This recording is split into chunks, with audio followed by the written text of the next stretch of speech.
Okay, I'm reading from Genesis chapter 1, verses 8 to 21, and I'm reading from the New Revised Standard Version.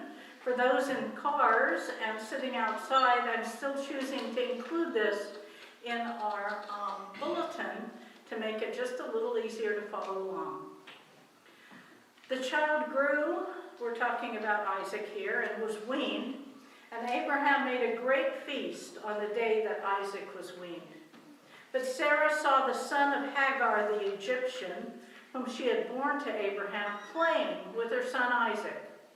So she said to Abraham, "Cast out the slave woman with her son, for the son of the slave woman shall not inherit with my son Isaac."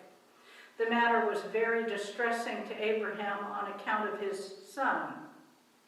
But God said to Abraham, "Do not be distressed because of the boy and because of your slave woman.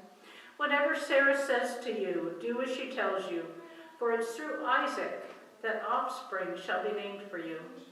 As for the son of the slave woman, I will make a nation of him also, because he is your offspring." So Abraham rose early in the morning and took bread and a skin of water and gave it to Hagar, putting it on her shoulder, along with the child, and sent her away. And she departed and wandered about in the wilderness of Beersheba. When the water in the skin was gone, she cast the child under one of the bushes. Then she went and sat down opposite him a good way off, about the distance of a bow shot.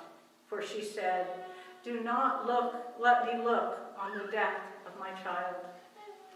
And as she sat opposite him, she lifted up her voice and she wept.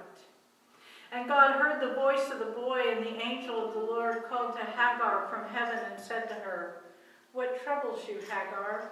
Do not be afraid, for God has heard the voice of the boy where he is. Come, lift up the boy and hold him fast with your hand, for I will make a great nation of him." Then God opened her eyes, and she saw a well of water. She went, and she filled the skin with water and gave the boy a drink. God was with the boy, and he grew up. He lived in the wilderness, and he became an expert with the bow. He lived in the wilderness of Paran, and his mother got a wife for him from the land of Egypt, where he was born. And then we're going to read this from the gospel, which I've chosen to add to help illuminate this passage, John chapter 5, verses 1 to 9. After this, there was a festival of the Jews, and Jesus went up to Jerusalem. Now in Jerusalem, by the sheep gate, there's a pool, called in Hebrew Bethzatha, which has 5 porticos. In these lay many invalids, blind, lame, and paralyzed. One man who was there had been ill for 38 years. When Jesus saw him lying there and knew that he'd been there a long time, he said to him, "Do you want to be made well?" The sick man answered him, "Sir, I have no one to put me into the pool when the water is stirred up, and while I'm making my way, someone else steps down ahead of me." Jesus said to him, "Stand up, take up your mat and walk." At once the man was made well, and he took up his mat and began to walk. This is the word of the Lord. Thanks be to God. Now, most of you probably noticed I'm not all fancy dressed up today, and I thought I'd explain that. I meant to do it during the announcement, so I'm going to start out here. You know, this is a t-shirt that says "World's Greatest Granddaughter." And about 3 weeks ago, I realized Father's Day was coming, and I also realized that I couldn't buy anything for Gary for Father's Day. And I realized that Andromeda's father isn't with her. Her dad and mom are separated, and I thought I would get this to honor all you dads. So when you see me in this t-shirt, I'm honoring dads who have the world's greatest kids, the world's greatest grandkids, and the world's greatest grandkids. So I'm wearing this in honor of fathers today. That's what language is about. It's communicating something, and sometimes it doesn't involve words.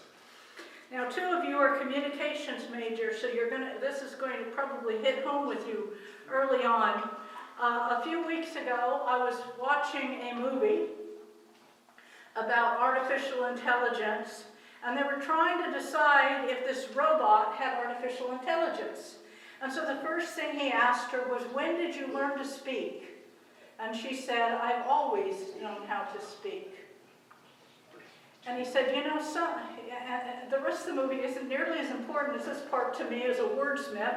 He said, "Some people believe that language exists before you're born, and that words are what you put on it to communicate the language that exists." They're never going to hear another word, the two that are communicating. I mean, when you're communications major, you get it about words and meaning and connotations, and how do you, especially if you're in marketing, how do you make those words speak to people in new and different ways? Language is something that God gives us, that's in all of our hearts before we had words, which I was preaching a Pentecost system we'd really go deep into. You know, words are language that tries to communicate. I make the assumption every single Sunday when I preach that what I say up here is not what you hear. Now, the first thing I had to learn when I came to the Midwest was to stop speaking Californian, because you'd never understand it. And there were a lot of misunderstandings in my early sermons because I talked California style. And I recently wrote a book review on small churches. And I said, I've learned more from the small churches in the rural areas than I did in seminary. That I learned from you how to speak Missouri. I sometimes don't understand it, but I've learned a lot more about how to speak Missouri. Now, I'm going to comment and then come into the other part of the sermon. But in the news media, in what we're seeing around us, in everything, we're seeing people say a lot of things. And we're interpreting them through our filter and what they're saying. And then we say something back to them, and they're interpreting it through their filter, and people are not understanding one another. If some of you would like to get together and sit 6 feet apart, I'm one of those. I'll be happy to sit around a table. We're not going to go any further. But I want you to understand that symbols, like my shirt, and language have meaning that are beyond what's on the surface. And so I did not want to preach the passage that I do today. I'm in a lectionary study for pastors. There were 7 of them, and 6 said wouldn't touch it with a 10-foot pole. Okay? The story of Hagar and Ishmael. Why wouldn't they touch it in these days? Because back at the time our country was created, the Bible was used often to put people down and to put people in. And this particular section on Hagar and Ishmael was used by slave owners to take slave girls into their home and bear children with them. It is not the way God intended to do it. When I decided to preach it, I was looking at the lectionary, and it said, what you need to do when you preach this passage is to understand that the Bible isn't a story about Abraham. It's a story about God. Where do you see God in this passage?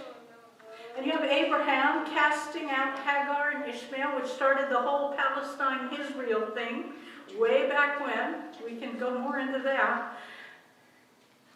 And then we have her out in the desert. She runs out of water. Her son is dying, and she begins to cry. And what happens next? Now, mind you, she's not a part of the Jesus lineage. She's not a part of the Jews. She's an outcast in the desert. And we find her talking to God the same way that Abraham spoke with God. That he said, don't worry, I'll take care of you. And he provided a well for her to drink. When we are outcast, God sees us. Whether we're a part of the main story that we think is the main story or not, God sees the people who are oppressed. And that word oppressed, I know, has been thrown out a lot. And I was struggling with how do I convey that meaning to all of you.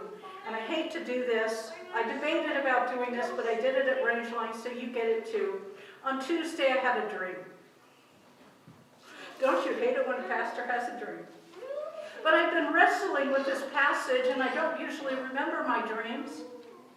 And I dreamt I was in a hotel, and I was supposed to give a speech or preach or something. And I was told that it had been called off, and so I didn't set my alarm. And so, of course, come 8 o'clock or whatever time it is in the morning, somebody came pounding on my door, and I needed to get up immediately and go next door and give the sermon or speech. And it was, believe me, this was not one of those where they could see me, okay? But they could hear every move I made, and they were making fun of me as I was getting dressed. And in the other room was every male that had ever put me down in my job, at school, every place. Every male was in that room making fun of me as I got dressed. And then 2 women came in, and one of them handed me clothes. Big angels here. One of them handed me clothes, but then the best of all, the second one had a big thing of baby powder, which I know is not kosher anymore, and sprinkled it all over me and said, "Never let them see you sweat." And that ended the dream. But in that dream, what I realized is that all of us have been oppressed. All of us have been oppressed by our jobs, by our bosses, by our teachers. I'm trying to think of all the different ways that you can be oppressed, but we've probably done it. Those still in the workforce encounter it many times. You're oppressed for speaking up and saying what you think.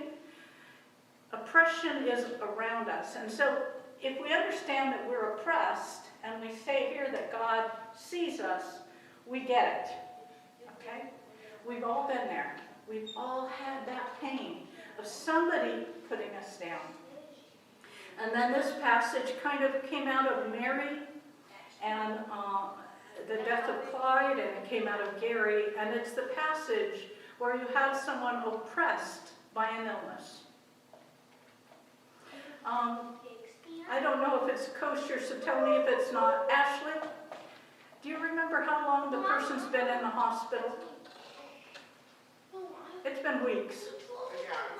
It's been a long time. And, he came to mind too. Illnesses aren't always like a cold. You don't always get over them right away. Like Gary and like Clyde, sometimes they're lifelong and they really bring you down. And here he was, 38 years he'd been sick. And on top of that, it was kind of like being in the hospital. He had a whole bunch of other people who were sick around him. Probably not wearing masks, but that's a different story. They were blind, they were lame, they were paralyzed, and they were all waiting for healing.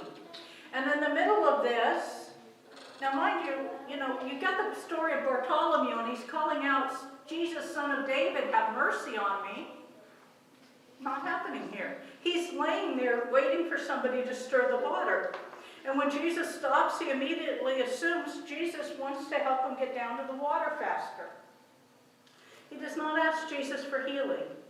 But Jesus sees him and heals him anyway. And if you go on in the story, it's a long story because he heals him on a Sabbath, and there's people who get all bent out of shape because he had the audacity to heal someone on a Sabbath. Okay? So Jesus took a risk in just healing this man. But in the middle of everybody else, for whatever reason, he saw him and he healed him. He was oppressed by aging, by disease, and Jesus saw him. Whenever someone is oppressed, us, those around us, Jesus sees and Jesus hears. The key thing is, what do we do with this? And I kind of did it Tuesday morning when I chose I actually made the final decision this morning to be vulnerable to you and talk to you about things that had happened in my life. When we've been put down by someone, what we need to do is see others' pain better. The word that Henry Nouwen uses in big fancy theological language, is we need to be wounded healers. We see where our wounds are, as I see Mary's, and we choose to step into the situation because we can identify with them. Now, a lot of language tends to separate us from doing that.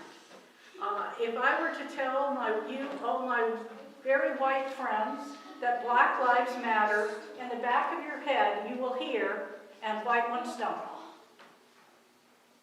Okay? It's what you hear. You can't help it. It's white language, right? And if I said, white lives matter and so do blacks, every one of you would go, of course. You hear they're both saying that language matters, especially. I'm seeing Lindsay go, yeah. I love communications majors. The way we say something matters. So it was very, very, very hard for me as your pastor to go on the news media and see Hannah's boyfriend threatening to kill sheriffs and their families. Especially since my granddaughter's friend in Girl Scouts is the daughter of a sheriff. And I heard that very different because I was hearing it through my filter. And I spent a lot of time praying to hear the pain behind that statement. Because anger is always above pain. So I encourage all of you to pray for that situation, that he will find God's healing and that somehow let it be sorted out with justice. We can't fix it for him. But I want to encourage all of you not to make assumptions, but rather to hear that a painful thing has happened that needs to be sorted out. I speak that too to our denomination as a situation where the seminary where I went to was just kicked out of PCUSA without due process and things like that. The world is around us and there's many things, but what we need to do is always, as I did with this passage, say, where is God in this situation? Where is God in this situation? And how can I stand on God's side in this situation? Okay? I wish we humans could communicate what we felt rather than what we said. Because I think there'd be a lot less anger. I think there would be a lot less division if somehow the language that is within us matched the words that came out of our mouth. Maybe we should pray for another Pentecost where everybody could understand what they were saying. So that's my encouragement to you. In each of the situations, you get it really big. I see it more at Rangeline in here. Here, everybody inside's a no mask person. But I see it in masks versus no masks. Masks help, masks hurt. I see it in, numbers are going up. No, it's just this. You hear this constant noise around you. And we have to constantly ask ourselves, where is God in this situation? And how is God calling me to act in this situation? And if we do that, we know we're being true to who we are as Christians. Let's go ahead and pray. Beloved Creator, there's too much in the world that divides us. There's too much in the world that hurts us. There's people shouting things and we don't even know who to listen to. Help us, Lord, in the middle of all of the other voices, to listen for your still small voice. Who is it we are to be in the middle of this situation? We ask that you bring healing on Sedalia, bring healing on Pettis County, bring healing upon us and our nation, and even more as the pandemic continues to spread. We ask that you be with the doctors and the nurses and all of those who are being exposed as a result of the spread. We ask all of those things in your name, in Jesus' name. Amen. Amen. Please join with me in the Apostles' Creed. I believe in God, the Father Almighty, maker of heaven and earth, and in Jesus Christ, his only Son, our Lord, who was conceived by the Holy Ghost, born of the Virgin Mary, suffered under Pontius Pilate, was crucified, dead, and buried. He descended into hell. The third day he rose again from the dead. He ascended into heaven, and sitteth on the right hand of God the Father Almighty. From thence he shall come to judge the quick and the dead. I believe in the Holy Ghost, the Holy Catholic Church, the communion of saints, the forgiveness of sins, the resurrection of the body, and the life everlasting. Amen. And now hear the benediction and passing of the peace. May God, who is both Father and Mother to you, give you strength and courage in your walk. May the Holy Spirit guide you and light your path. May the peace of the Lord Jesus Christ be with you. And also with you.